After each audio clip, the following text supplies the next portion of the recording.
ईश्वर ही है और है कौन।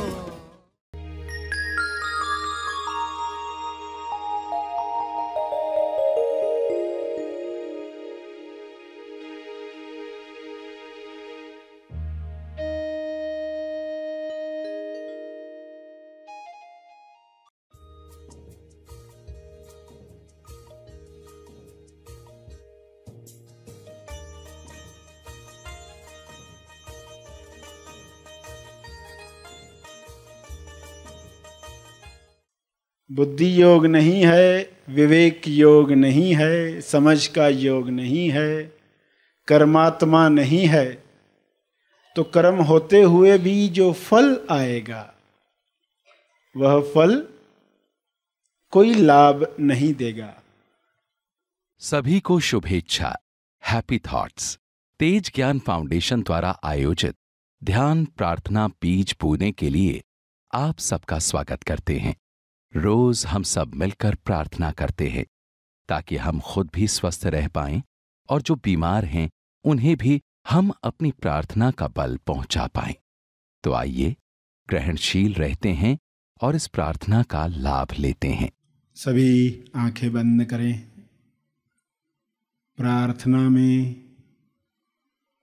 परमात्मा से जीव कल्याण के लिए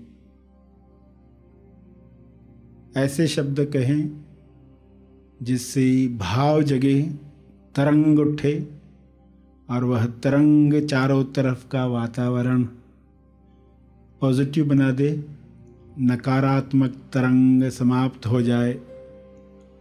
आपके शब्दों में जो तरंग का जादू है, वाइब्रेशन है, जो आकाश तत्व में मिल जाती है और रिकॉर्ड हो जाती है, वातावरण को शुद्ध करती है, ऐसी तरंगें चारों तरफ फैलकर सबका कल्याण करें, सबको स्वास्थ्य दे, सबको समृद्ध करे, सबको अपनी याद दिलाए, सभी में स्वबोध जगाए।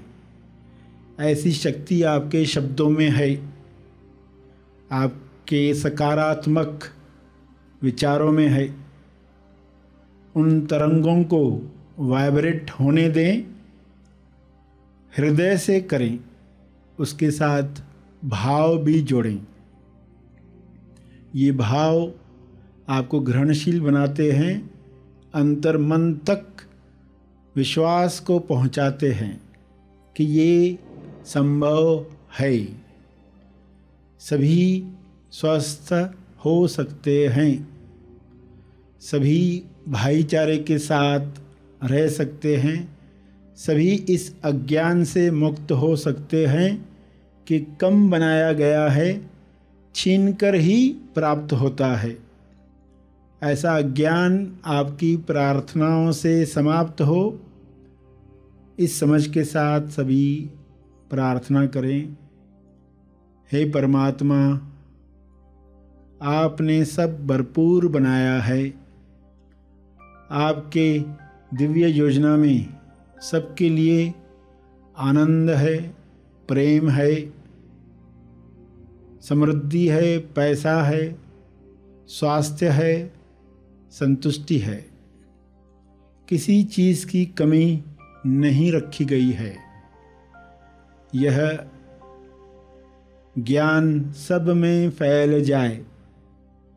सभी दिल से दूसरों के लिए दुआ करें, दूसरों की मदद करें, सही निमित्त बने। आप ऐसा आशीर्वाद हम सबको दो ताकि विश्व से सारी नकारात्मकता दूर हो जाए। सभी भाईचारे के साथ मिलजुल कर स्वर्ग जैसा जीवन जिएं। एक दूसरे के विकास में खुश हो जाएं। एक दूसरे के स्वास्थ्य के लिए कोशिश करें। केवल अपना स्वास्थ्य नहीं, सबका स्वास्थ्य उनको प्यारा लगे। ऐसा धरती पर स्वर्ग बन सकता है। हे परमात्मा, आपका ऐसा शुभ्र प्रकाश हर जीव पर बरसाओ, वाइट लाइट सब पर बरसे, ताकि हर जीव से दुख दूर हो जाए, नकारात्मक फीलिंग समाप्त हो जाए। आप यही चाहते हो, आप सदा से ये संदेश देते रहे हो। हम सब इस संदेश के लिए ग्रहणशील बने, ऐसे हम सब पर कृपा करो। हे परमात्मा, हर इंसान का अंतर्मन केवल सकारात्मक चीज़ों के लिए ग्रहणशील बने। नकारात्मकता को कोई जगह नहीं है, वह केवल अज्ञान का परिणाम है। यह अज्ञान मिट जाए, सभी अंतर्मन तक कन्विंस हो जाएं कि सबके मंगल में ही हमारा मंगल है, सभी के स्वास्थ्य मुक्ति में हमारी मुक्ति है। हमारी यह याचना पूरी हो। आपका बहुत बहुत धन्यवाद। अपने शब्दों में आप इस प्रार्थना को दोहराते रहें। जो समय इस वक्त प्रार्थना के लिए मिला है, वह ऐसे उपयोग में लाएं ताकि सबका कल्याण हो। अपने शब्दों की तरंग को पूरे विश्व में जाते हुए महसूस करें।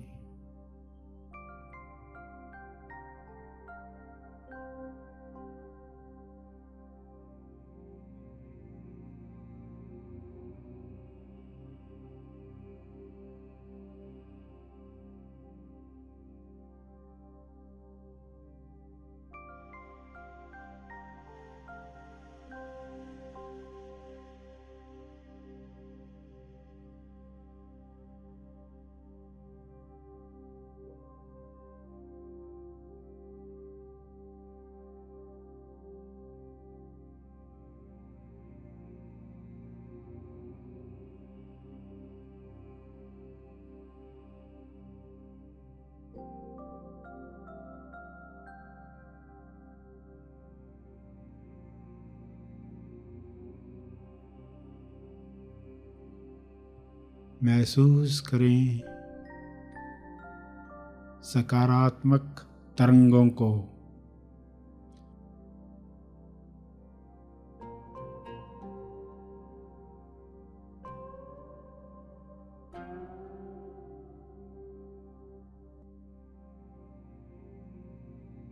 विजुअलाइज करें शुभ्र प्रकाश को जो पृथ्वी पर उतर रहा है, हर जीव पर बरस रहा है। सभी गीत गा रहे हैं, जैसे पक्षी अपनी आवाज़ में चहचहाते हैं। हर मनुष्य प्रेम के गीत गा रहा है, सबको मदद कर रहा है।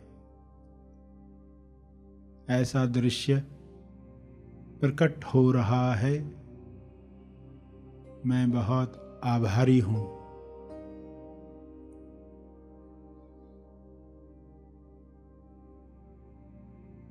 अंत में तपर्पण करें, अपने तप का अर्पण करें।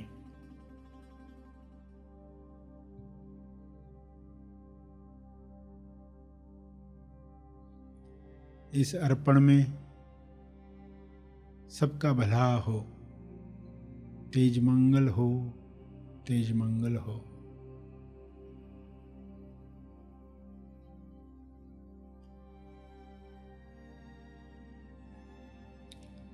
सभी धीरे धीरे आंखें खोलेंगे।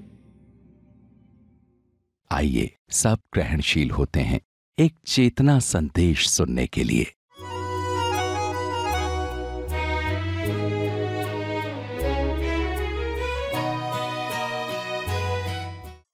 बुद्धि योग नहीं है, विवेक योग नहीं है, समझ का योग नहीं है, कर्मात्मा नहीं है, तो कर्म होते हुए भी जो फल आएगा वह फल कोई लाभ नहीं देगा।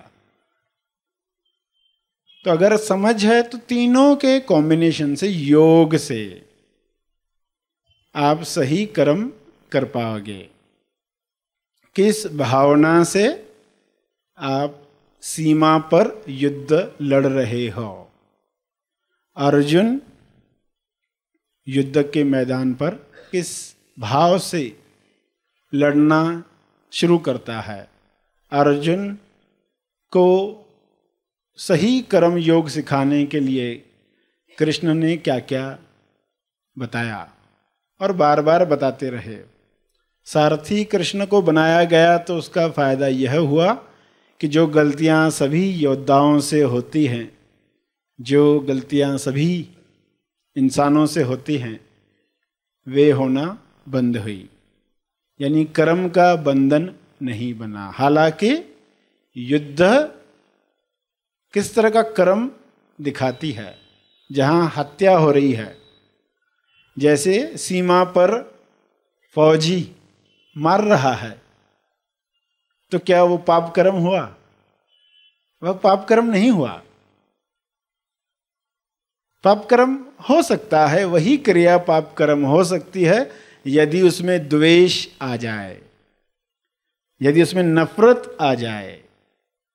अर्जुन के साथ ये होता रहा युद्ध में और कृष्ण बार बार बताते रहे। वही क्रिया पाप कर्म हो सकती है, वही क्रिया बंधन से मुक्त कर सकती है। अर्जुन से क्या हो रहा है, बीच बीच में उसे याद आ रहा है, इसने मेरे साथ ऐसा किया, मेरे भाइयों के साथ ऐसा किया, बीवी के साथ ऐसा किया। यानी पर्सनल हो रहा है, युद्ध पर्सनल हो रहा है, व्यक्तिगत। अगर ऐसा नहीं किया होता तो नहीं मारने वाले थे। तो फिर इम्पर्सनल नहीं दिख रहा कि ऐसे लोग समाज में अशांति ही फैलाएंगे। ऐसे राज्य में, कौरवों के राज्य में कोई भी सुरक्षित नहीं रहेगा। महल की रानी सुरक्षित नहीं है तो और कौन सुरक्षित होगा? इसलिए मरना चाहिए दुर्योधन को, इसलिए उनका राज्य खत्म होना चाहिए, इम्पर्सनल। तो वह युद्ध भी आवश्यक हो गई, वह युद्ध भी पाप कर्म नहीं रही। तो जो लोग कर्म मार्ग पर चल रहे हैं उन्हें सजग रहना है कि कौन सा व्यवहार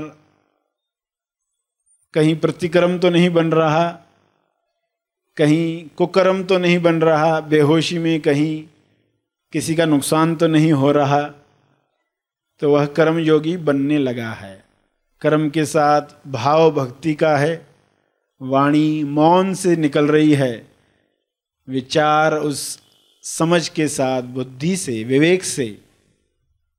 तो क्रिया जो होगी वो सही दिशा में होने वाली है।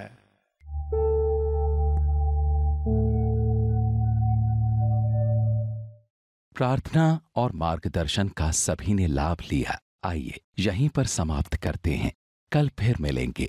तब तक के लिए धन्यवाद।